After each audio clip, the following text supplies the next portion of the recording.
Thank you.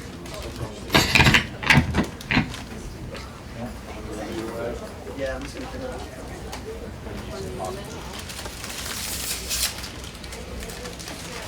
You can just eat them. All right, guys, welcome back.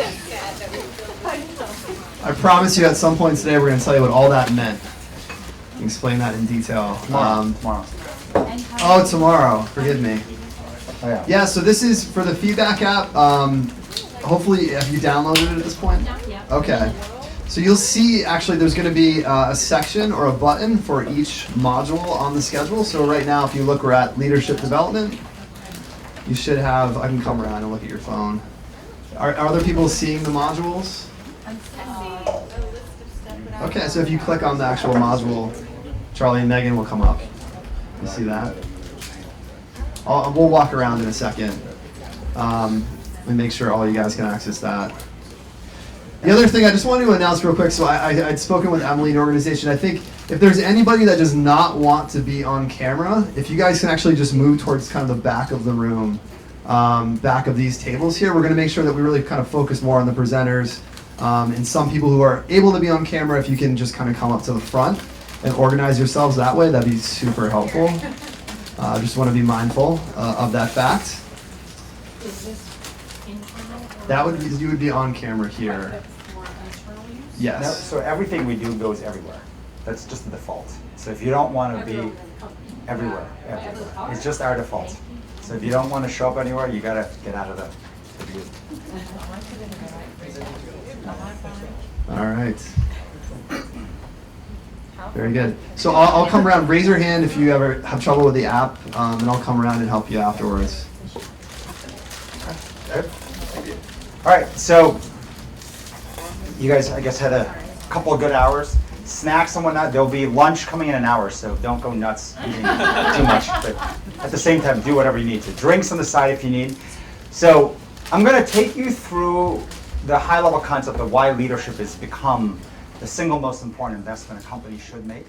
And there's a bunch of slides here, and you're going to get copies of all this. So the team is printing and binding it right now, so they might come down in the middle of it and give you copies. Meghan is our co-CEO. We run the company together. She started in the company in 1998. I started in 1994. And Meghan started as a door-to-door student intern. So it was an internship that turned into be co-CEO of the company. So she'll help me with Q&A, and just for the sake of time, I'll try to go through a lot of these slides directly first and answer any questions, but you've got a full 2 days. You're going to experience a lot of things. Everything you see here, by the way, got built over time. A lot of things started with a simple pilot. I think someone described what we do best as saying they took common sense and made it common practice. A lot of what we do literally originated from common sense. We tried a pilot. When it worked, we grew the pilot. And when that worked, and everything got layered on over time. So a ton of mistakes and lessons in the process, which we're happy to share everything. So there's nothing, so unlike the CIA, everything we do is open. So we share, we see ourselves as a teaching institution, very much like a teaching hospital. So whether it's internally, externally, we share and use everything to try to benefit learning and advancing everyone's thinking. So this is our MV21. I think they may have told you in the tour itself, MV21 stands for Martha's Vineyard 21. It's the 21 leaders of the company voted every year by the staff of who they want to follow for the year. Who are the most influential people, who are the leadership that you look up to. And so we're going to walk you through the most important skills that we have learned in our 22 years in business of how to succeed in being a leader. So very high level context, and this is something that even our staff always misunderstands. First and foremost, it is about elite high performance. We use the word elite because not everyone will get in here. And in fact, at Next Jump, close to 10,000 people apply every year now, and 10 get accepted. So I don't know what the rates are in the CIA, but it's very difficult to get in. The disproportionate amount of investments we make to create leaders is one of the biggest reasons why we can't let anybody in. At the same time, it is absolutely about performance. And the reason why it's about performance is that when you don't have a mission, when you don't have something that you have to perform, you just care about the team. And when you care with no mission, it's what we call intramural sports. And intramural sports runs very differently. Take your time. Thanks for showing up. Are you happy? are you okay? One of the biggest criticisms we get internally and even externally is that people should be able to develop on their own time. Right? You may have heard this, especially when it comes to emotional issues and psychological and sort of mental issues. They should be able to develop their own time, except when you have missions. When you have missions, there is no such thing as develop on your own time.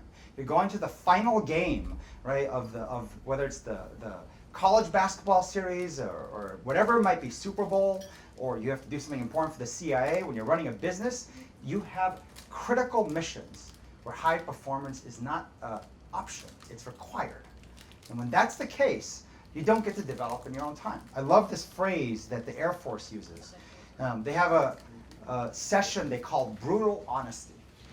In brutal honesty, they say, I want to be brutal now because later on people die. That's what we talk about when there's missions.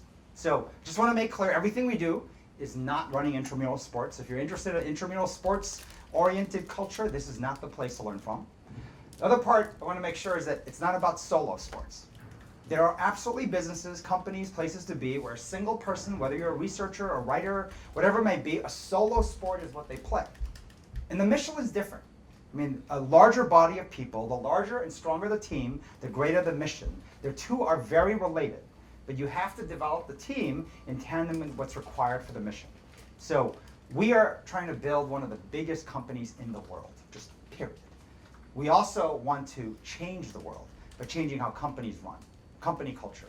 It's a very big mission, so we run our entire business with that big mission in mind and recognizing the team required to accomplish that mission has to be elite, has to be of high performance. So just high-level context there. The number one thing a leader must do is make decisions. And in fact, a lot of times they don't make decisions. They make poor decisions, they get paralyzed in decisions. They don't recognize all the things that happens in making decisions.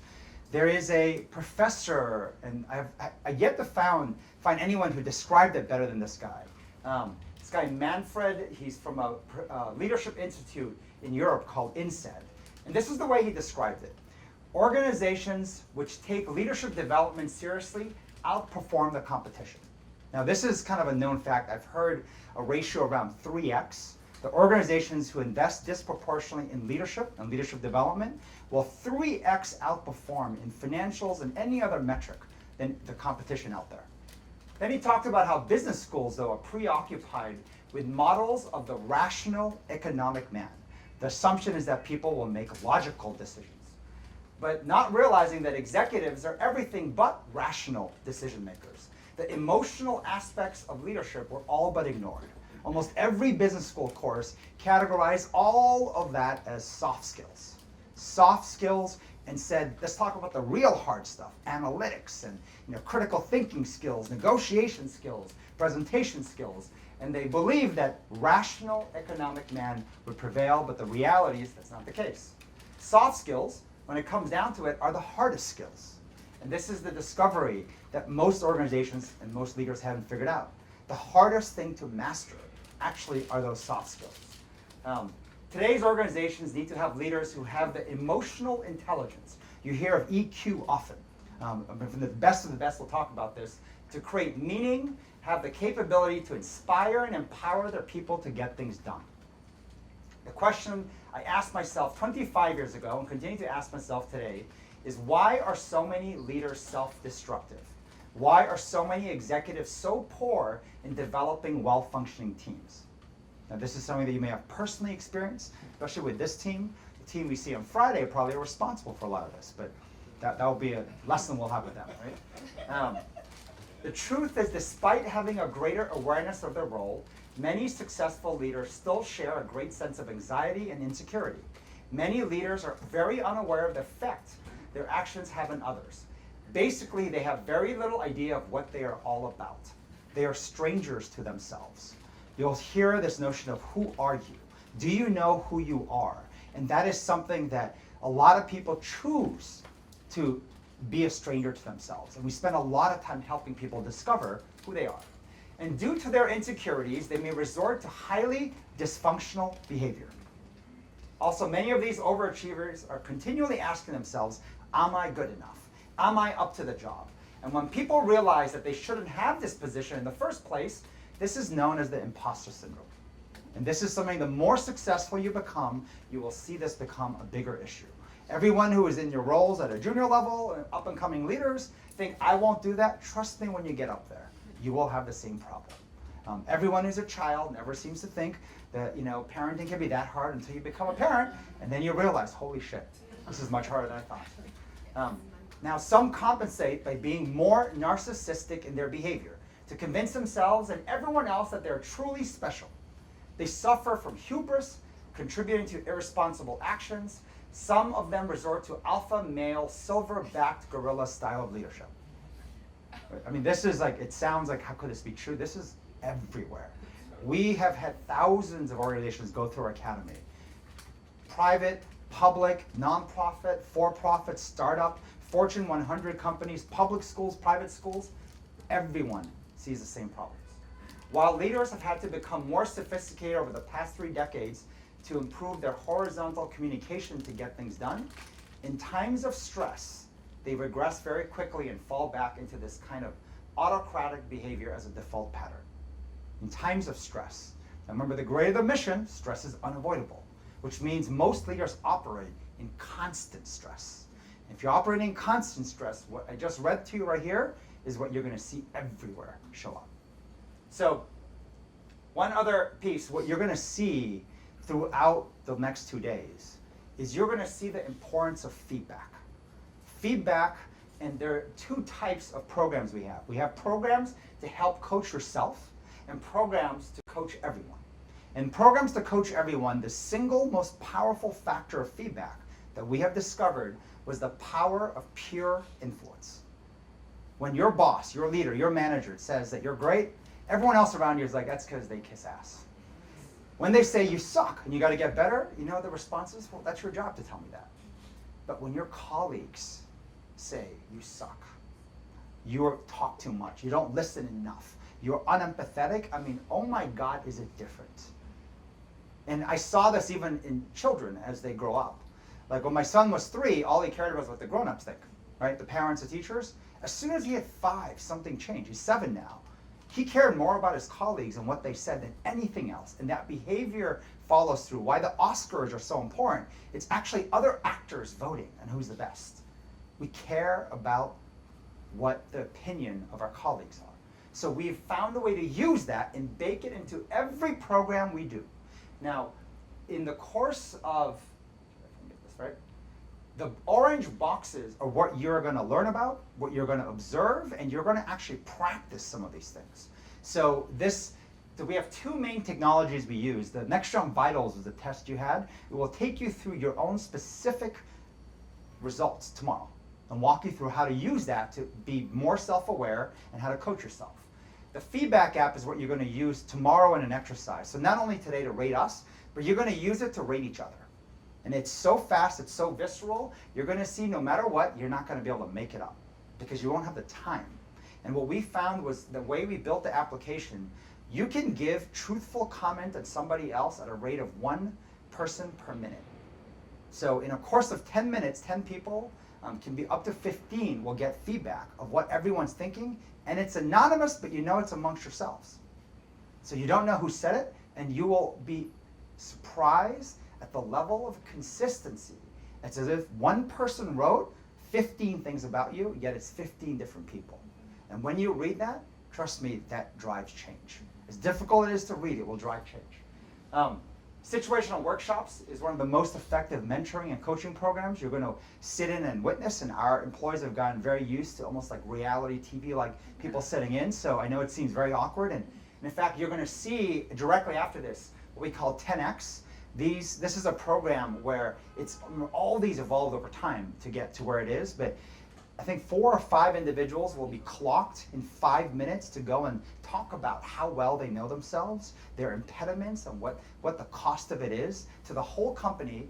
Then within a minute or less, everyone will judge them. Give them a score of 1, 2, 3, or 4. It's like a GPA score. 1, you need improvement. 2 is you meet expectations. 3 is you exceed. 4, you far exceed. And a comment that shows up instantly. So you'll see they get scored, and everyone can see, including themselves, what everyone said about them. Then a judging panel has paddles, 1, 2, 3, 4. They will score them live, and then they will get feedback, coaching right there within, literally all within minutes. And then the next person goes. And this is all videotaped so they can then go, and we encourage them to rewatch what happened. Because at the moment, trust me, it's very hard. Your emotions are high, you're barely able to hear anything, your defenses are at the highest level imaginable. But as it settles down, they rewatch their video, they reread the comments, and it does something amazing. It starts to register in these nuanced details, but then we always tell people, sleep on it. After you did all that, sleep on it. Next day, revisit all of it again, and you will see even clearer insights. So we're going to ask you to do something similar, which is, especially when you hear your colleagues say things about you, you may not love what you hear, and it will be very difficult. But the very next day, I want you to relook at it. You'll see that there's truth in there. So this is something that you're going to go through, a lot of programs that we've built over time. So just high level of when we see some of the challenges, you had a form you filled before you came. In the form, we talked about what are some of the critical challenges, and the most common thing we hear in every organization is right now the disconnect between the junior leadership and the senior leadership. And both sides, I think, actually ultimately care about the enterprise, want what's best for the overall enterprise, but are at odds. And to understand how and why that is, you have to understand the biology of how leadership has changed. In the olden days, this was the leader. If you ever watched Game of Thrones, right, the Dothraki guy, whoever was strongest, whoever was the wealthiest, became the leader. And being the leader, being the boss, meant whoever can get to the top first was actually how you won leadership.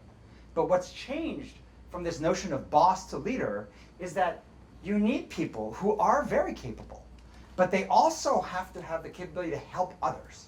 So we call better me and then better you. And there's a sequence to it. So we have had many mistakes over the years of what we call better you leaders. They're not servant leaders, they're servants. They just help others, but they really are awful in their own job. Those are not valuable. Then there are people who are better me, better me, better me. So it's all about them, it's all about them, all about them, and never help others and never teach. Those are not very valuable either. The most valuable leaders know how to create a balance of doing better themselves in order to help others, and then the team wins in that process. That process that we summarize, and if there's one thing from our culture you'll walk away with, is this formula of better me. You fill your own cup first for the purpose of helping others, better you, to make a better us, which is a better world. Not necessarily your next jump, but that's what makes the world better. And it's a constant back and forth laddering. As your cup fills up, you spill over to help others. Most people say, well, then I have to fill my cup back up. No, we say upgrade your cup now. You've proven you could fill it out to that level. Now fill in the bigger cup. Then spill over onto others and back and forth. And this process is a process of being both a student and a teacher. I'm not Japanese, but we have a board member who worked in Japan for many years. We talk about the highest form of learning is understood this way. So level 1 learning is when you can nod your head and acknowledge what you heard. Level 2 is when you can repeat it in your own words. But the highest form of learning is when you can teach it. And so what we push hard is for our next jumpers, everyone we meet, to become a student of everything you learn and then teach it as rapidly as possible to see if you actually know it that well. In fact, Meghan and I, when we give presentations, we have never given the same presentation twice, which, by the way, is very stressful. This whole thing we were building until 15 minutes before we got here to make sure the most relevant knowledge gets presented. And then the two biggest programs that kind of mimic the Better Me, Better You is Talking Partners is basically a buddy system of coaching each other. And the reason is this: when it comes to leadership, it's all about understanding what you are, who you are, self-awareness. And there's nothing more powerful than a buddy system. And a TP, some people call it almost like having a spouse at work. It's not a spouse, because spouses don't really tell the truth to each other. It's siblings. If you have a sibling, you will see there's a special aspect. If your age is close enough, they never lie to you. And they do not wait. They don't say, I'll tell you this next year when you do your annual review. No. Or it's like when we have our marriage therapy. It is at the moment while walking to the bathroom. I didn't like the way you did that. You could have done this better. And their standards are so high of you. And that sibling bickering relation real time is what the TP relationship is. And the best coaches do micro adjustments in real time, and that's what the TP program represents. And anyone who's a leader, they grow up to become TPs. If you don't have a TP, you're not going to run many things in the company. We had this whole conversation when we were down in the CIA as well, in the sense of leadership we found is a two-person sport. It's very much like parenting. Not that it can't be done as a single parent. It is just more effective as a two-person sport. It's no different than flying a Boeing 747. It's actually a machine built to be flown by two people. And in fact, there was a study done that said the worst of airlines that have the most accidents, embarrassingly, is Korean Airways. I'm Korean. And it's because of the dysfunctional relationship in the pilot and the co-pilot. The pilot wants to act like he knows what he's doing, so when he sees something wrong and doesn't speak up, the co-pilot out of seniority won't correct, so they will literally slam the plane into a mountain and not correct. It is that culturally dysfunctional. And in fact, I think the mistake on the plane is to call it pilot, co-pilot. They should both be co-pilots. We're both co-CEOs. We had a huge debate. Since I started as the founder, should I be CEO and her be co-CEO? But that'd be like saying, I'm the parent and you're the co-parent. No, we're co-CEOs, we're co-pilots, and people always ask, well, who makes the final decision? I ask you for your children, who makes the final decision? If you are in disagreement, you will fight. You will fight it out until you come to some agreement, and if you're too paralyzed, the child suffers, right? There's a real cost to dysfunctional leadership. Situational workshop is actually now taking that knowledge that you have in developing leadership skills and teaching it. In teams of 4 people, you're grooming and coaching leaders on a weekly basis, challenging them on their decision-making process, helping them get stronger, and then of course that process also strengthens our leadership. So this is what you're going to see a lot of in the course of the next 2 days. So the evolution of work and why you might feel the dysfunction of the senior leadership in an organization versus the junior. So there's baby boomers, and mind you, those are the people really in charge right now for the most part in most organizations. Then there's Generation X, so I'm Generation X and so is Meghan. And then there's millennials. And everyone talks about this huge millennial population, but I mean, it's not that different in the US. If you look at the population sizes, I mean, the millennials are a little bit bigger, but recognize the baby boomers grew up in the manufacturing economy. They grew up when literally work looked like that. Seth Godin is one of the most popular business bloggers. And this is what he wrote describing this industry. The industrialists have a very clearly stated goal. Standardized workers building standardized parts. The assembly line was king. Industrialized improved productivity by improving the assembly line, and when they could, by paying workers less. That was called productivity. If you can run the whole company, the whole machine, and pay people less, that was increased profits, what they call productivity. And then, by the way, I don't know if you know this, they invented public schools to give the industrialists enough compliant workers. That's literally why schools have desks that look like this. It was public schools, and schools were built to provide workforce into manufacturing, right? So, I mean, this is literally how they grew up, and this was business. Then, come to today, we're in a different economy. It's the information economy. No longer are machines the most valuable asset. Because back here, if someone doesn't work out, they're gone, right? I mean, the machine was the most important thing. You do not break the machine, maintenance of the machine. Every metric was around the machine. People were replaceable. Suddenly, human capital is the most valuable asset. There is not a company that isn't struggling from a retention crisis. And when I say retention, who cares about the bad people leaving, the low performers? It's the high performers leaving that's the issue. So retention is an issue, attracting talent is an issue, and then developing that talent you have, of course, becomes another issue. So human capital is the challenge, and this generation, interestingly, grew up in both worlds. They grew up with parents that came from the manufacturing economy and knew a certain way the world worked, but they watched this transition into the information economy and people becoming the most valuable asset. And so there are things that individuals, and the next to really come into power are Generation Xers. They see both sides, and I believe are the ones to help connect both sides, because both sides are speaking very similar. So when you hear baby boomers typically talk, this is the way they will speak about what they do. It's the hard stuff, metrics, financials, performance, results. This stuff matters. But then when they refer to what the millennials talk about, they call it the soft stuff. One of the former presidential candidates talking about, you guys have modernization of the workforce. The military calls it future force. one of the former presidential candidates, his response to that was they're focused on the soft stuff. That's soft stuff. We need to focus on hard stuff, readiness, a whole bunch of other things. And the difference here was they actually are saying the same thing.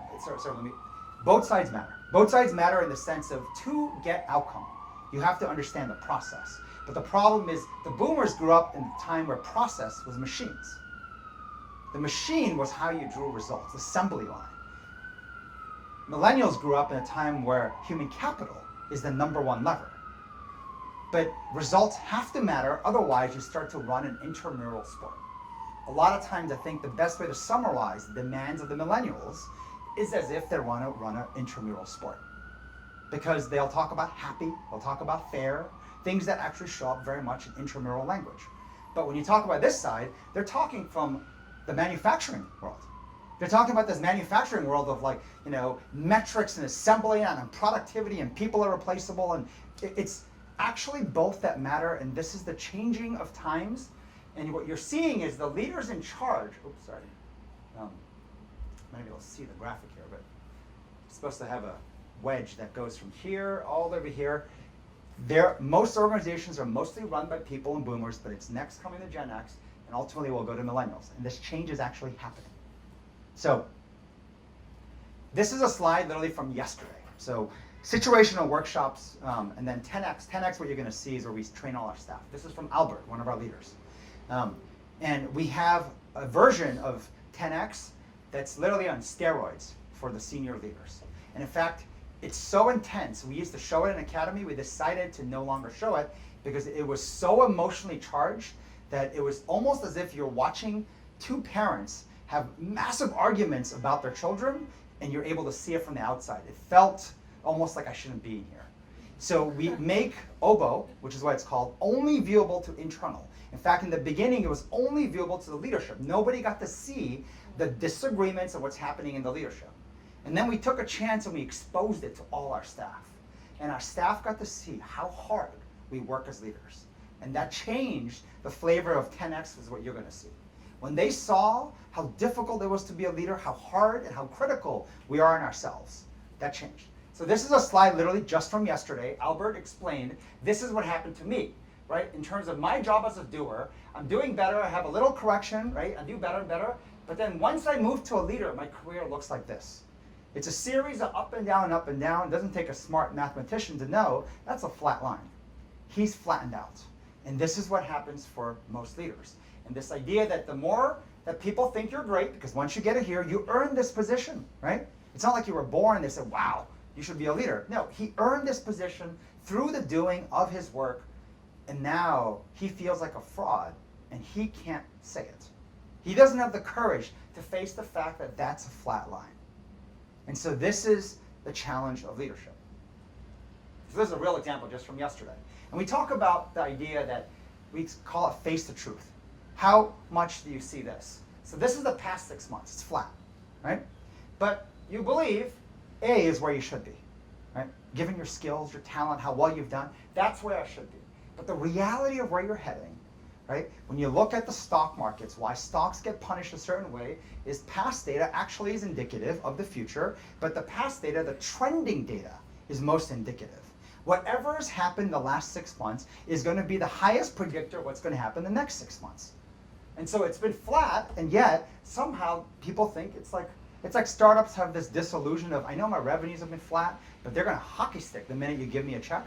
Like this whole notion of like, you're going to hockey stick in your career to A when the reality is you're heading to B. And the greater the gap is where the greater the psychosis will show up in terms of all the crazy ways people find ways to basically get emotionally and mentally ill. Now that process of getting over this we found and adopted from the process of grieving for death. It's called DASA. So if you have someone die in the family, the first thing that happens is you're in denial. You just deny it. Nope, it's okay, I'm fine. And that's, by the way, no emotional expenditure. The next thing that occurs is they start to get angry, right? How dare you don't understand what you're talking about. They get angry at people. And before you know it, something flips, they start to get sad, they'll start crying and whatnot, and at some point they get to acceptance.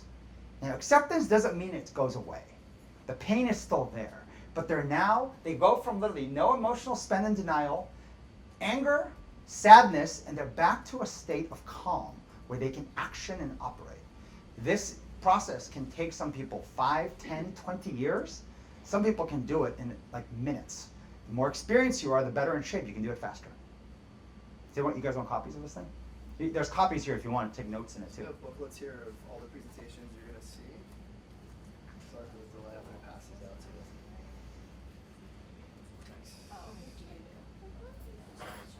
So this is an image. I think the fact that it came out a little blurry is even more appropriate. But this is what leaders cannot do. Meghan and I had a conversation just about Albert's presentation yesterday.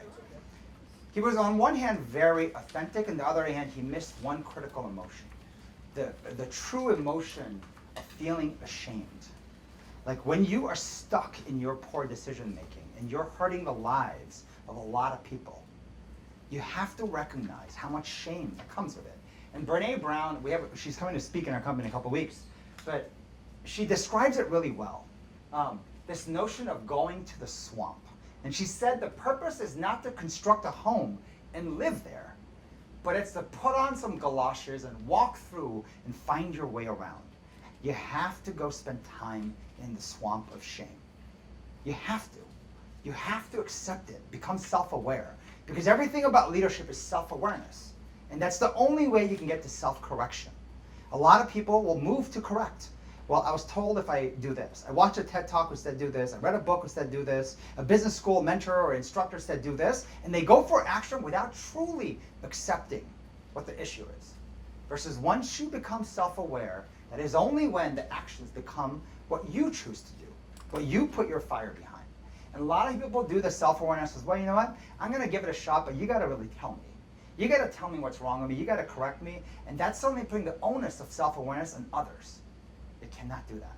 It is up to you to choose to put the galoshes on, choose to go to the swamp, choose to spend the time in and marinate yourself in the swamp before you figure out what to do.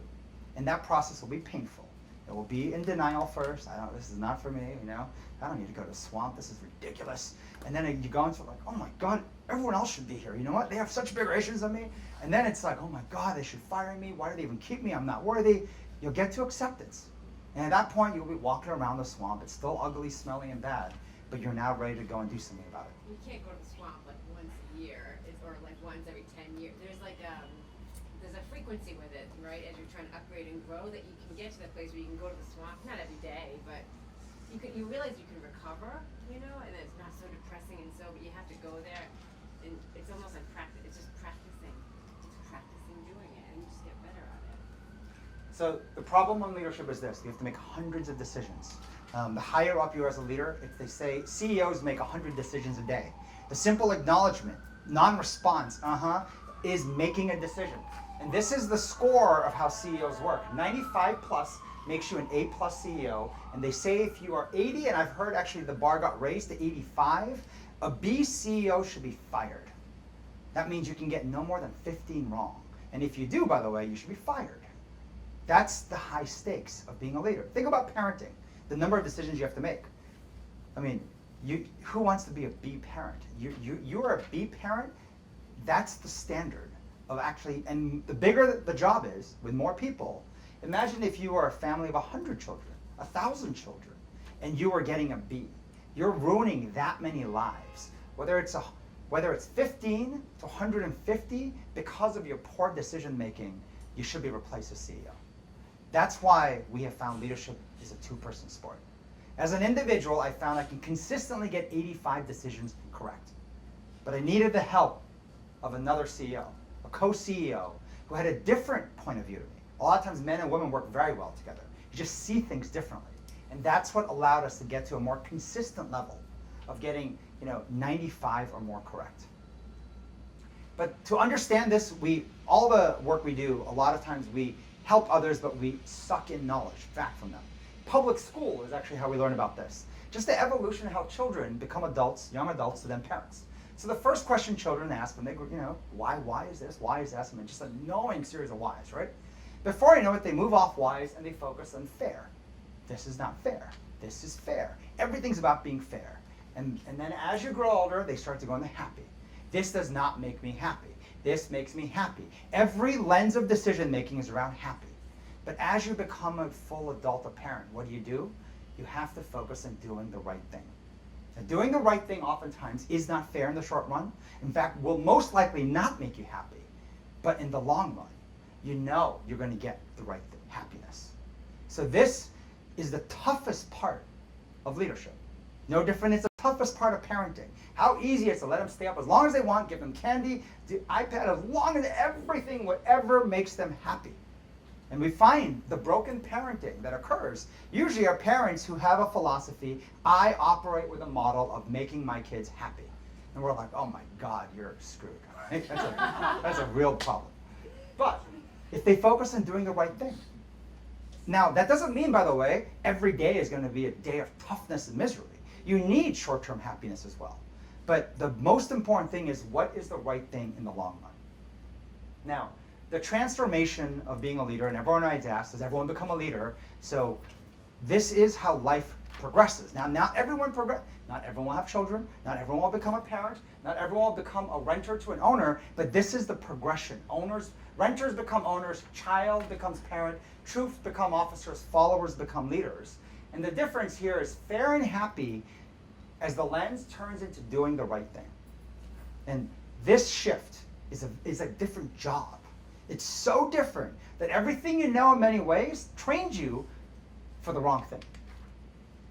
So the team of professors at Harvard defined happiness really well.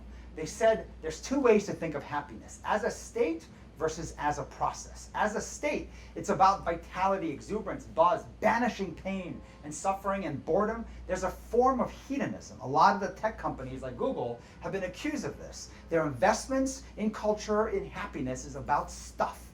We have so much alcohol, we have so much food, we have so much this, and it feels like there's a party going on and that there's a buzz. But when the buzz is over, everyone has a hangover, and it's led to a lot of studies even showing suicide and tremendous depression. And in fact, most of the clients we work with, which is almost all the Fortune 1000 clients, there's two industries, especially in tech and finance, that's showing up in their medical records. Depression, anxiety, and stress as the single highest medical cost right now in companies. 10 years ago, it was not that. It had more to do with diabetes and everything to do with physical health, but now mental health has become the #1 challenge in most information-based organizations. And their investments are all on short-term happiness, for the most part. Now, long-term happiness is around the sense of growing.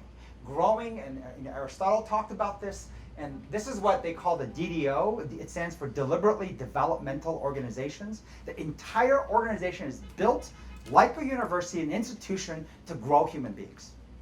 It's like your next education after university. The best way that they also describe this is saying burnout, by the way, is the most extreme form of unhappiness. Now, when I hear about, like, my 7-year-old sometimes will talk about burnout, I'm like, yeah, I don't know what burnout is. But like children, young people who don't have the experience will talk about burnout. Like burnout, the later you go in your career, you'll understand what burnout means. And this is what, and why it shows up later. We talked about that in all the research, work overload is not the cause of burnout. Being in a work setting without experiencing your further unfolding is burnout. So this is what growth looks like. Right? Day 1, day 90. This is what burnout looks like. If you've been in a career, you make the same income, the same knowledge, the same people, and nothing has changed. 90, 1 year, 2 years, 5 years. By the way, you know your trend. You know where you're heading for the next 5 years. This is what causes burnout. And this is in the research. When we think about performance, there's a formula that we got from the military, which I'm sure you're familiar with as well. We love this formula. Performance equals 2 levers, by the way. The potential minus your impediments. It's like driving a car. Potential is like stepping on the gas. But if your other foot is on the brakes, no matter how hard you step on the gas, it will not move. So you have to learn how to step on the gas, but you have to also learn how to take your foot off the brakes. Otherwise, you will get no results, no outcome, no performance. Now, the best way to think of potential is to actually think about a puzzle, if you've ever done puzzling. No one usually does a puzzle without having a box in front of them with the image. And the job of the leader is to constantly remind people to look at the box. Communicate the vision so clearly other people can see it, and all you have to do is the puzzle. And when they get stuck, you give some guidelines. Now the worst of leaders, just like the worst of parents, will go in and do their homework for them, right? And then say, we got an A, right? That's because you did it. The best of leaders say, well, you know, try the corners. Or they'll say, you know what, I see blue. Get the blue colors together. Get the green colors together. They give them guidance in order to ultimately do it themselves. And teach them the skills, not only to make the puzzle, but then also be a leader of being able to get others to see the vision of where they can go. That's potential. And a lot of books, Strength Finders, TED Talks, everything talks about potential, in our view, in an imbalance, way too much. There's that flip side, which is the impediments. The impediments. And when we looked at the reasons why people were not performing, why teams, why leaders, why individuals, it had so much less to do with potential and the skills around that, but it had almost everything to do with this inability to look at your weaknesses, your development areas. Most people are trained to ignore them. And how many people have told you, don't worry about it, your strength will overshadow your impediment. Why I love the car analogy is this: I don't care how hard you press on the gas, the car's not going to move. When your foot's on the brake, right, that thing won't move. And you wonder why someone's career is flat, why nothing is moving, why it keeps going up, down, up, down, up, down, which is ultimately flat. It's because the impediment is preventing their success. And the best way to look at it is if you look and do an honest audit of your life, and you look at where you made the biggest mistakes. And the mistakes now coming down to decisions. We have choice and decision making everywhere. Where do you wish you could go back and you would have changed your decisions? Now there's some people who say, I don't regret anything in life. I'm like, all right, there's a person who's going to be stuck for a long time. Regret is a very powerful tool. If you could do anything twice, there's a better way to do it. You can always do it better. If you did a puzzle well, if you could do the same puzzle again, trust me, you become more efficient.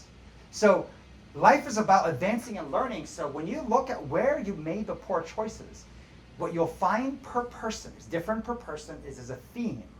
There's a repeated nature to what the mistakes are. And that's what we spent our company understanding and then attacking. So when you think about, we call it PEMS. PEMS because it builds from the bottom up: physical, emotional, mental, spiritual. Now, we got this pyramid from an organization called HBI, run by Jim Lear, bestseller of 18 books, one of the top performance coaches we met in almost every industry. And physical, you know, sleep, exercise, nutrition, then you go to emotional, right? Then you go to mental, and think of mental as technical skills, whether it's listening, presentation, analytics, coding skills. Spiritual, not being religion, but about helping others, giving, feeling fulfilled, the true meaning of life. The best way to think of spiritual is at the end of your life, when you think about your tombstone, is it going to talk about how many shoes, houses, and cars you have? Every tombstone talks about the impact you made in the lives of others. So this is the pyramid, and you build it going from the bottom up, and think about high performance. Think about decision making. How are you in making tough calls when you haven't slept? When you had a huge lunch? When you just got yelled at? You had a fight at home, when you're questioning the meaning of life, when you're feeling migraines, and how are you in your decision making? Of course, you're not going to be. Are you going to be patient? Are you going to be inquisitive and curious and ask questions? Are you going to, be able to make the tough call? And you think about when you make those rough calls. Most people on what we call tilt. You're like, screw it, just do it. And how many of those decisions will you regret? Now, when we looked into detail of this whole pyramid, first, by the way, this is better me, better you. It was easier to think of it in 2 dimensions versus 4, so we kind of summarized it. We spent years digging through and looking at the repeated patterns of people we know, people we're coaching, startups, CEOs, everywhere. What is showing up the most? On the business side, there's a difference between intramural versus a professional sport. Sequence matters. Prioritization matters. What comes first, right? Because in intramural, there's a hippiness to it, which is kind of like all of it is important. Of course, all of it's important, but what's first? If you can't answer what's first, you usually can't progress. And they start to do everything. Everything. It's like doing nothing. So when we dove in, we asked and continually look for where is the weakest link? Where are we the weakest as adults, as individuals, as leaders? And we found this question of how things fail. Just look at repeated mistakes. We had books of mistakes by individual. to understand where the patterns were, and there was one place it kept showing up. It had to do with emotional. And the two biggest drivers of this was fear of failing and fear of looking bad. And that can be summarized in anger, sad, scared, envy, shame, ego, inferior, insecure, sad, anxious, desperate. Think of the last time you made a desperate call. We need to have a hire. Oh my God, we need to hire this person. How'd that person work out? We need to promote someone. For diversity's sake, we need to promote someone. How'd that person work out? Desperation usually doesn't lead to anything good. Or have you ever made an angry decision or a decision out of fear? Or have you been into a meeting because you thought you just had to be there to look good, right? Have you spoken up when you knew nothing what was talking about? These are the decisions that we will regret the most. And so we found this is where it falls apart. Now, Brene Brown's a researcher, and she shared this with us, which was fascinating. She said when it comes to emotional training, right, men are told up till 5 years old, which is kindergarten, to tell the truth. How do you feel? Just tell us how you feel. You want to share? Share. If you don't want to share, just say it. As soon as you hit 5, they're told, shut it down. You want to share? You don't want to share? You have to share. You're angry? Hold it in. Control yourself. Men, and so boys, at 5 years old are told to stop working on the truth of your emotions. Now, girls are given to 11 years old, which isn't that much higher, 5th grade. To 11 years old, they're tell the truth, how you feel, but 11-year-olds, shut it down. No more emotions, not the truth. So, on one hand, women have 6 years advantage, right? But that's not a lot given our adulthood. If you stop training, can you imagine if your physical training stopped at 11 years old? I mean, God help us all if we start, not, imagine not everywhere is you walk on those, what are those machines with the batteries, you just, hoverboard type things, right? Just segways, just no movement, right? Start after 11 years old, no more physical training, right? No more technical training after 11 years old. So up to 11, you can learn how to type or present, but no more. Imagine spiritual giving, no more of that, right? That imbalance is what shows up in emotion. So some of the biggest insights we learned about emotional training actually came from mentoring and working with preschool heads, the best in New York. We mentor and work with them, and we would ask them how they train 3, 4, 5-year-olds. And we're like, oh my God, this is amazing. And we're writing it down, and they always think Meghan and I are taking notes for our own children. And we're like, no, for their employees. I was like, if we take everything you do and just replace child with adult, oh my God, it works like magic. And so the same type of techniques they were using is what we adopted to build a lot of our training. Now, we had to make adjustments. This is where you can't take everything exactly. We had to make adjustments for it to fit, like a heart transplant. You have to kind of make it work in your organization. Okay. All right. One of the best ways to drive to understand this again is driving. Right? Think about when you learn to drive, which is one of those crazy things. Unlike leadership, there's not an adult or human being I know that doesn't think they know how to drive or can learn how to drive. Right? Somehow you're young and you're growing. When you hit your teenage years, you're convinced you can learn how to drive. You should see the look on the parent's face, right? The horror of oh my God, we're all going to die in this process. But the child's convinced. Let me try one more time. I can do it. I know. Let me go on the highway. Let me do this. They are convinced they can drive. That same type of conviction should happen in leadership. You can learn to be a leader. You can learn to control your emotions. You can learn to make better decisions. And so driving, though, what does everyone focus on? Technical skills, right? You got the mirrors, the wheel, it's 11 or 10 and 2. You've got all the technicalities of driving. But imagine if someone was drunk, right? Does it even matter that you're really good? I took Skip Barber, which is a race car driving thing, right? And I always joke around Meghan, don't worry, I got it. I took Skip Barber, I'll be fine. She's like, no, you had 2 drinks. There's no fucking way you're driving. It matters even more. Once drunk comes in, suddenly the technicality of driving is out the window. And then when you talk about being drunk, the physical side, Ariana Huffington, the Huffington Post, wrote a whole book about the sleep revolution, and that when you're tired and you come to work tired, it's like coming to work drunk. But it's not really drunk, it's being tipsy. So you're coming to work, making decisions for the lives of others tipsy. So imagine if you're driving and you're jumping into the vehicle, you might have 100, you might have 500, you might have 1,000 people in your car, in your vehicle, and you're stepping in tipsy. Think of how no-no that is. But here's the problem that happens when you're an emotional tilt. If you have fear, anger, insecurity, I mean, if you are an emotional tilt, the best way to think of it as if you had a death in the family. I don't care how tired you are. I don't care how much you've overeaten. I don't care how you question the meaning of life. There's nothing more painful than death in the family. That grieving, that feeling will put you in emotional tilt, and you watch how good someone is in making decisions. Yet most leaders are continually making decisions every day on emotional tilt and thinking it's okay. And if you ever see someone who's really drunk, they'll try to convince you, no, I can do it. I take and skip Barbara, I can do it, I can drive, don't worry, let me go, let me do it. That's where a TP helps. That's where, you need to recognize ultimately yourself that that's no good. You hopefully don't have to kill people before you realize that. So when we look at the solution in training, you ask the question, how much do we train? How much do we train, especially where it matters most, where we fail the most, our biggest impediment on emotion? And you think about how other sports or other industries train. In professional sports, they train 6 days a week to play 1 day. That means 86% of their time is spent in training. In the Olympics, right, we're having Olympics coming up soon, 99.93%, almost 4 years to train for a single day, sometimes 30 seconds. They're training 4 years for 1 day of performance. Then we look at the military and everything we know, right?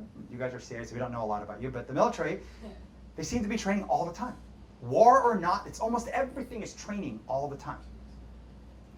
Public schools, or just schools. So here's what we found. The worst of schools train 3.75% because the Department of Education mandated a law, a rule, that said they have to train 90 minutes per week. And by the way, the assumption that training well is a big one, right? But they have to train 90 minutes a week in what they call development time. The best schools, and came out of charter schools, we saw, they were training 90 minutes a day. So this is a dramatic difference. They're going from 3.75 to 18.75% of their time they're training to become better. Most businesses, they train less than 1%. It's special times, it's an offsite, right?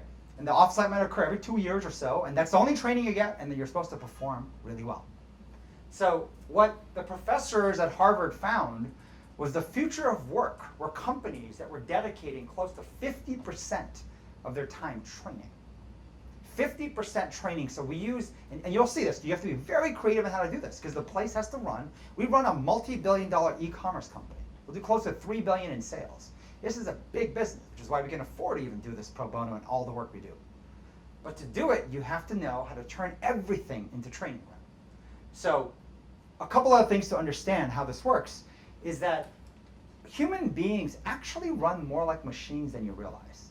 So this we got from Jim Lear as well. He said, 95% of what we do is automatic. It's in our rituals, our behaviors. 5% is willpower. So when you make New Year's resolutions, there's 5% of people who usually stick to them, keep them. 95% won't. Because how many things have you seen? Even this whole process, you're like, that makes sense, I get it. Yeah, let's see if you really get it. If you really change your actions and behavior. You have to recognize how a human being operates. Because if it isn't ingrained in your rituals, your behavior, your automatic, you will not do it. And at the point of stress, you definitely will not do it. This is our default, the red. We have to upgrade our default. And we have found that there are techniques and ways to upgrade that and to recognize the deceit that we play on our own selves of the yellow 5%. How you promise. You write it down, you promise. You promise in a video, you promise to a loved one, you promise in your performance, you promise to whoever that you will do it, you promise to your child, you promise to your parents, yet it's so weak, you won't be able to do it. So when you recognize this, you train differently. We built our whole company to basically build everything into this whole quadrant, and the two things you're going to witness, the situation works on 10x, but everything is built to create like a recurring behavior and ritual into the business. And this we love that we got actually from the Navy. They call it above the waterline, below the waterline. There are absolutely things in every company, in every organization that are below the waterline. revenue for us and for you, for the work you do, there's going to be a lot of things where if you screw up, if you make the wrong call, the wrong decision, and blow a hole in the ship, the entire ship will crash, drown. People will die. But although it will look ugly, although it will not be something that you want in your perfect world, a perfect ship, if you blow a hole in the top of the ship, above the waterline, it will not sink. So it's recognizing where can you afford to blow a hole through your ship. Now you have to be careful because it will not look good. So if you're obsessed about looking good, you will not do it. You will not look good. You will be criticized. You will be judged. You will actually feel the pain of your peer judgment, which, by the way, is important. Because if you remove that pain and stress, they will not be training for what it feels like to be down here. So you have to create the same level of stress up above the waterline as you would below the waterline, and then see how people operate. And we found that people who are trained above the waterline with the same level of stress and succeeded through making mistakes were able to then succeed at higher levels where it really mattered most. They say in the military that if you never get shot in training, you're more likely to die at war. Those who get shot in training survive at war. It's the same notion. I mean, people brag about, you should have seen me in practice. I had a perfect score. We have a lot of employees who do this here too. They brag about their perfect score in running the perfection on culture initiatives. And then we look at what they're doing here, and we're like, oh God, right? It's awful. So how do you know where you can take risk? There's a best-selling author, his name is Charles Duhigg, wrote several different books, The Power of Habit. But one of the things he explained was just about how to be more productive, get things done. Our brain craves control. It's where the word autonomy gets used a lot, right? Let's go this fast. If you don't have a sense of control in your life, people kind of almost like revolt and kind of get all angry. So how do you train someone? Learning how to take control, be in charge, being in decision-making roles. You have to give them experience, which is the same as field experience. Not like classroom sitting. You have to go in and try it. And you have to let them try being in charge. But here's what happens. When you watch a child do something, they're going to screw up. But you have to let them gain that experience because they have to know what it feels like to make a decision. And that's leadership development. Most leadership training, leadership development is done in classrooms. And everyone's, I heard someone say this, they're like conference or workshop perfect. Or like there's a version of people who will come out in workshops. So I know the senior leadership of CA will be here on Friday. They will be perfect in the workshop.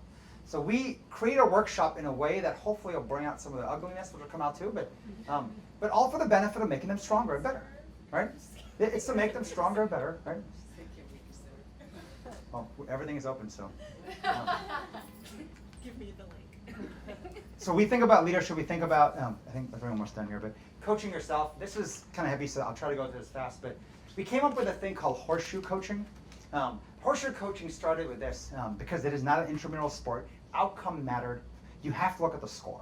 If you're doing stuff, process, and it's not working, change it, right? If it's working, keep doing more of it. So you have to start by looking at the score, then you look at process, and that's what we call the company, the culture, everyone. But then we have this line of drunk, this is what the biggest reason people failed, was the below was around coaching yourself. And how many leaders we have who are not coaching themselves, who are not self-aware, who are not self-correcting, self-practicing, but keep wanting to push harder to go and coach the company. And there's where a lot of problems show up. So when we dive into details, and this is kind of what it looks like in a lot more depth, right? A little bit crazier to read. But I'll zoom into a couple parts that are interesting. You'll find a lot of inexperienced leaders talk about results, talk about outcome in a snapshot. We did 36% better than last year. We're like, well, how is that trending? Is that trending lower or higher? Anybody who's usually talking in snapshots is completely inexperienced or oblivious, or is typically lying, hiding, faking something. They don't want you to see the slowdown of the trend. So you have to look at results in the trending basis. Is it trending up? And by the way, as I showed you in the plants, if it's trending flat, it is death. Flat is not how any team is built to do. We had the exact same score as last season, right? I'm the exact same as last year. Woo, right? Then I made the same amount of money as last year. No one is built as a human being to stay flat. So flat and down go together. Now here's what happens. When we see a team and a leadership team trending up, we say, wow, as a coach, I need to become a student. I want to learn what they're doing. I want to know how to tweak, better it, how to support them. But when we see them go flat to down, we have a teacher mindset. We're going to provide major adjustments, guidance. And of course, the most common mistakes is people do the opposite, right? They see them, and most people in leadership roles are tweaking, or they go big reckless, right? You see people flip-flop, right? I ran the team with an iron fist. Now I'm just all about like everyone do whatever they want. Like people will flip-flop, which by the way is the exact same thing, just opposite sides of the same coin here. Or one of the mistakes is things are working well, and they go and change everything, make a big adjustment. So just understanding how the results are and how to read it correctly. Then moving down into below that drunk line of coaching yourself. The idea of self-awareness is this. We always have a phrase called you is you. You're the same person that shows up everywhere. But the way you read it is you have to read it through stress points. The problem is we think we're all so generous. You know, after I won like a scratch ticket jackpot, I gave to charity, right? That's not generous. But that's how we judge ourselves. But when I don't get bonus, nobody gets anything. Think of how humble you are, how patient you are. Think of all the traits. Think of how confident you are in stuff you don't know. That's the truth of your confidence. Your humility, your open-mindedness in something that you think you know very well, that's the test of humility as well.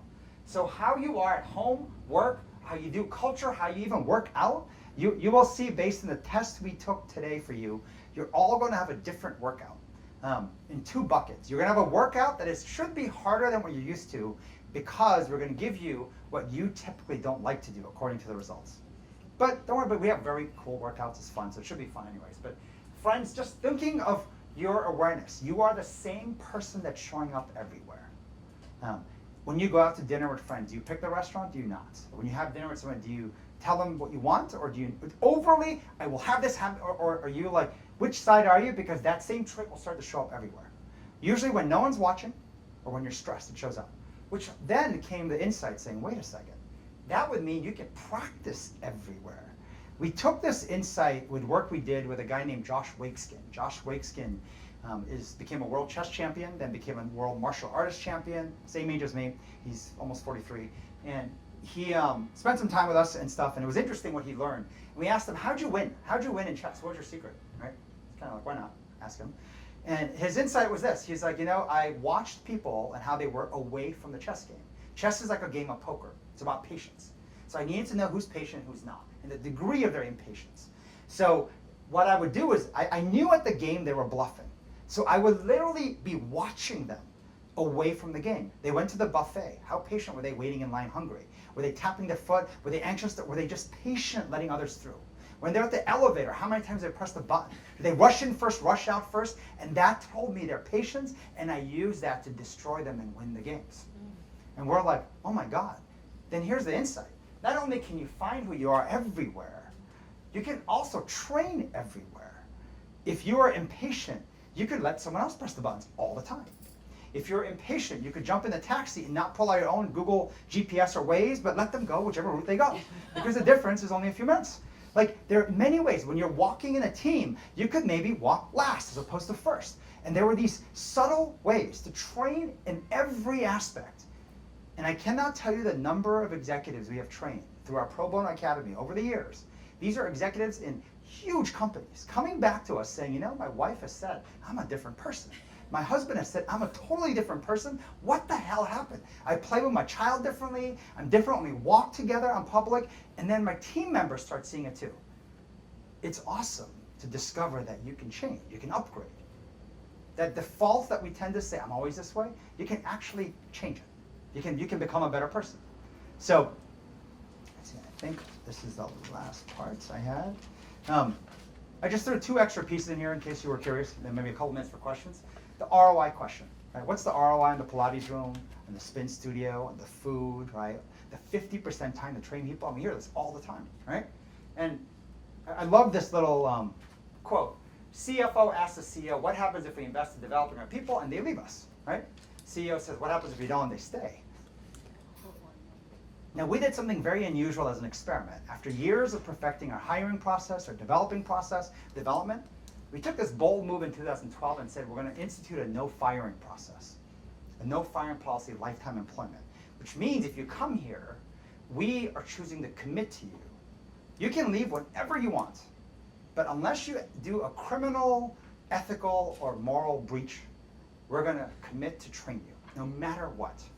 Now, that was a very hard decision to make. It took us 6 months to think through it and look at all the other things, and we just took that bold move, but that allowed us to learn things that were very different.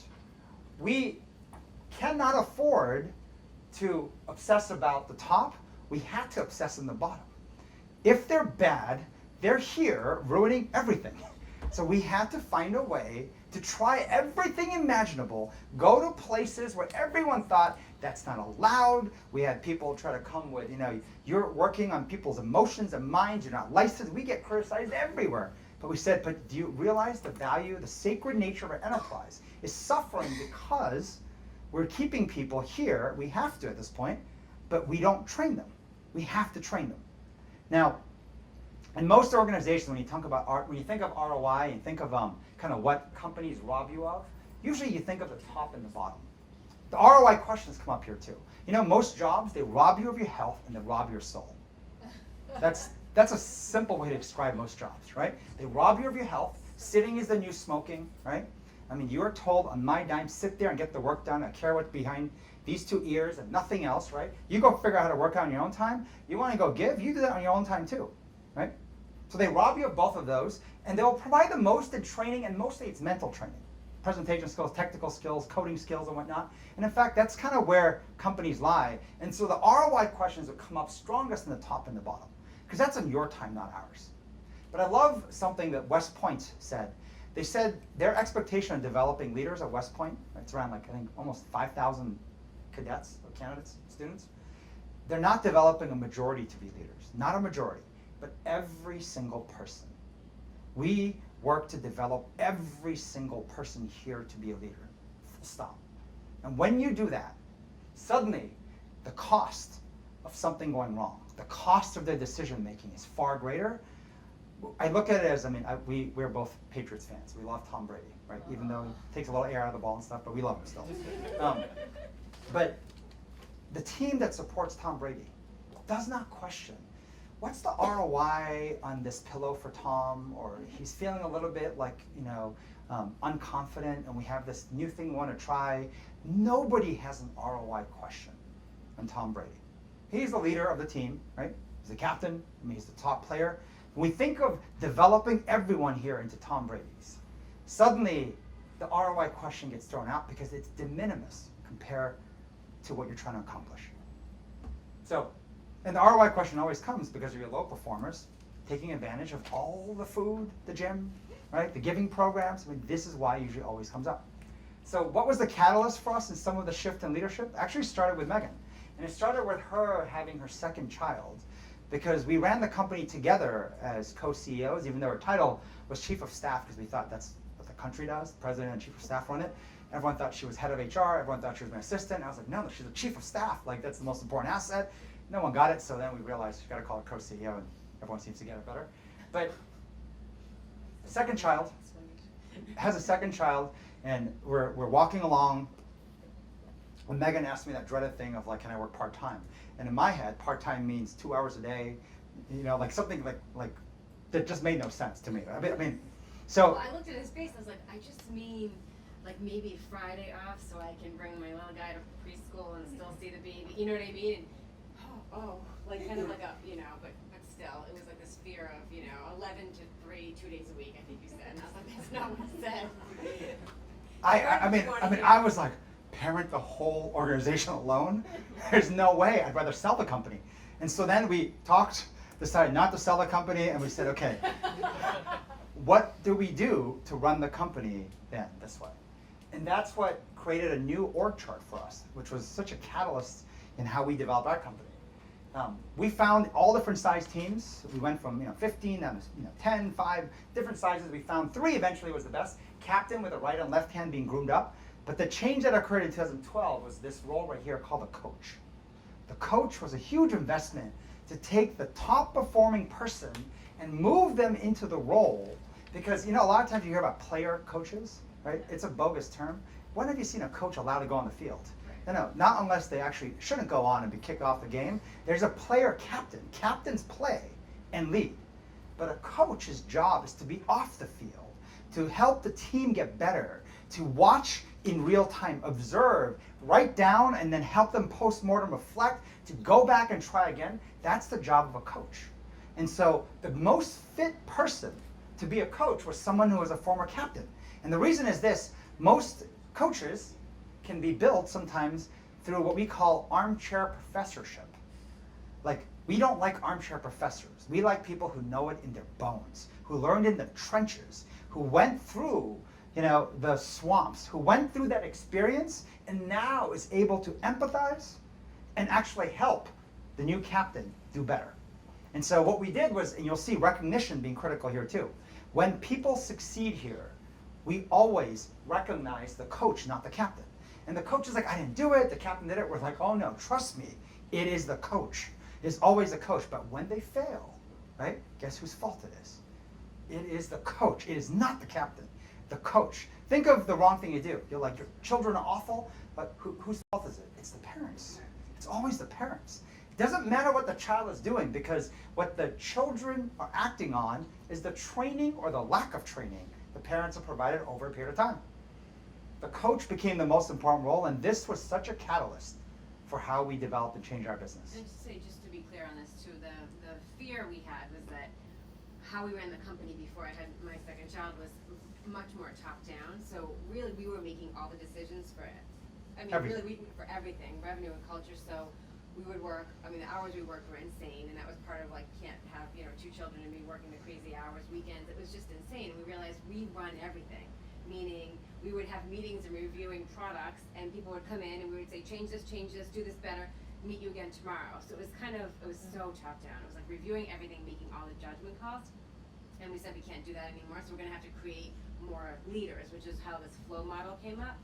But that's a big part of why things, go a little bit slower when you're trying to train other people to do it, because as the coach, you're like, I wouldn't do that, but they might have a better way to do it, but it's just training them how to, make the judgment calls, and that's been a big part of the We had to take a big step back. as an organization, is Right. to actually create this model, because while we're coaching everything now, so we're not really allowed to play, but there are cases where we have to jump in if we feel it's mission critical, we jump in and do it, but it's like a patience game, which I It's think very hard. is the It's hardest very, part. very hard. Don't have them watching your child fumble and get bad grades or bad.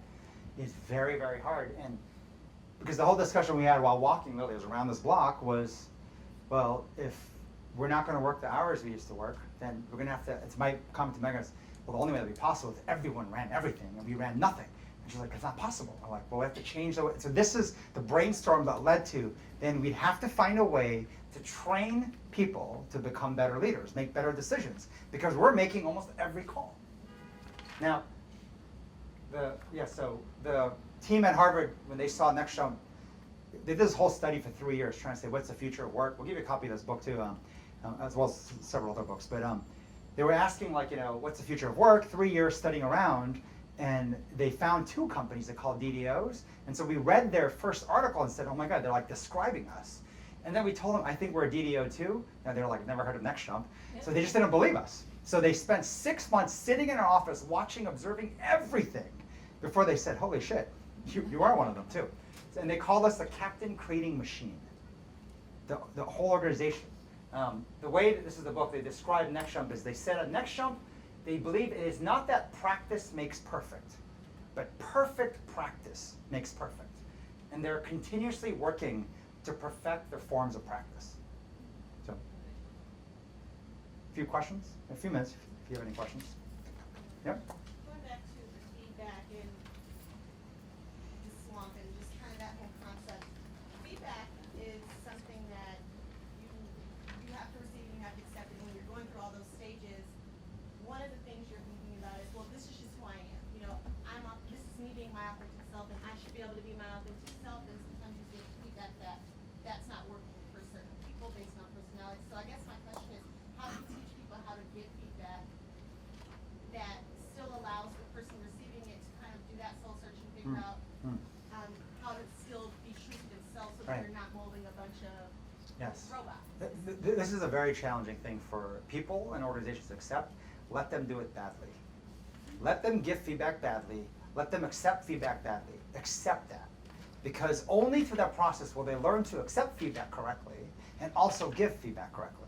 And a lot of people misunderstand it. So you will see in this next event we run, there, not Meghan and I, but others are giving feedback. And for us to sit there and sometimes squirm and watch it, we have to constantly remind ourselves it's part of the training. It's part of training. We want to ultimately think longer term, doing the right thing. We need to let them go through the bad stuff.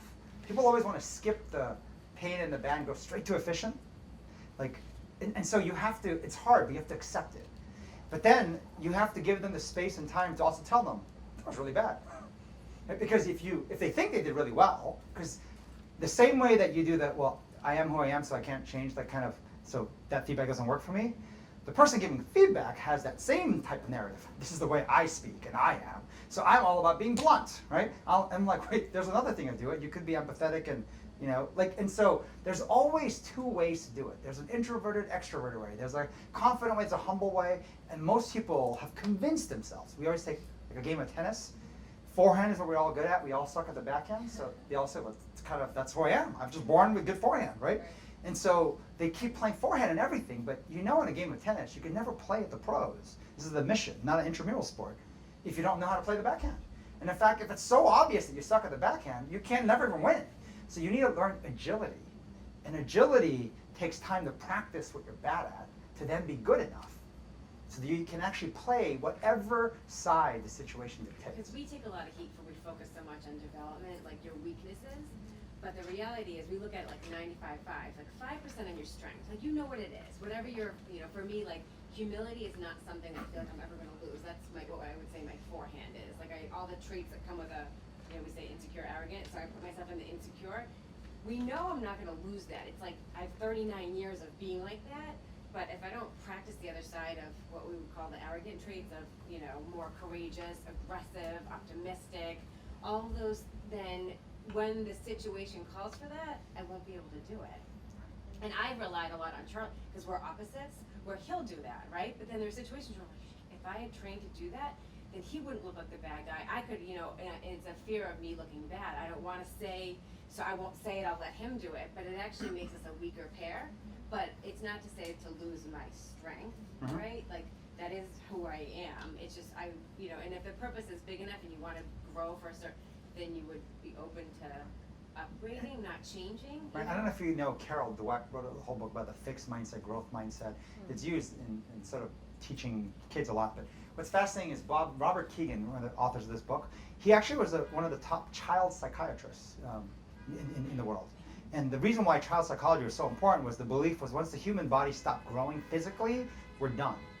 And the idea was now you're baked as a vessel, and you're trying to maximize using that vessel for the rest of your life.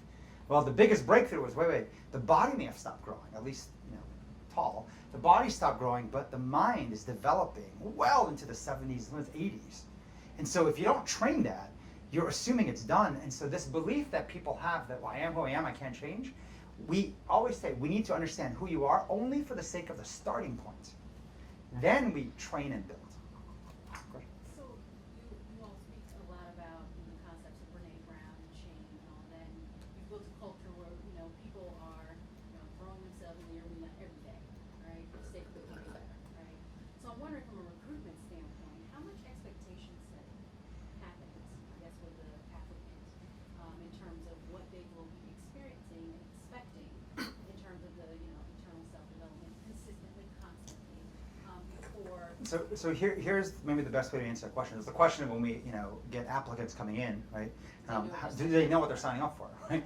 We're going to go and dig through your childhood and find out all the ways that you got so screwed up psychologically, and that's leading to your decision making. And there's a piece that we talked about before we came down to. Even our employees misunderstand this. We're not interested in becoming your mother, right? We're not trying to be second parents. You got issues, right? But the reason we care about those issues is because you're making decisions in our company that are impacting our enterprise and the lives of a lot of people. And if they were all great decisions, you were flying high, we don't care. Don't even care. We don't, Right. That's not, you know. Yeah. You've figured out how to deal with it and whatnot, but we want to know what is causing the bad decisions. And we want to know to help you fix it. And that's the reason we want them to go there. Like, meaning we care about performance, and that's why. That's why we care about their whole person. But so we had a situational workshop just 2 weeks ago or last week, with all the interns and new hires that came through. They're almost all undergrad, right? It's kind of curious what's on their mind. I think unanimously across the board, there was one theme that came through. They joined NextJump because they got to work on themselves. And they would go into detail.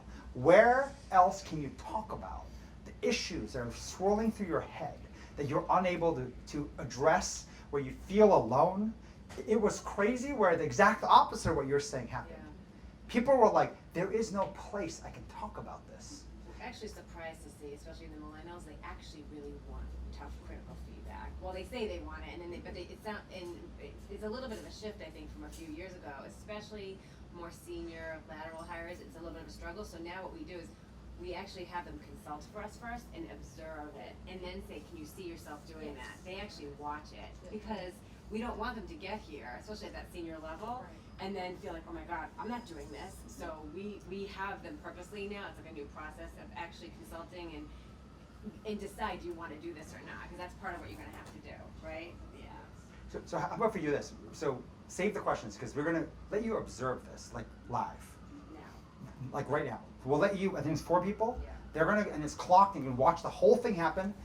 We have an extra number sitting next to you, so you can watch the feedback and see it build up and whatnot. And then we have an hour after that where we're here to help you answer questions after seeing it, as well as anything on this. Right? So, because I know that all the other officers are waiting for that event to go. So.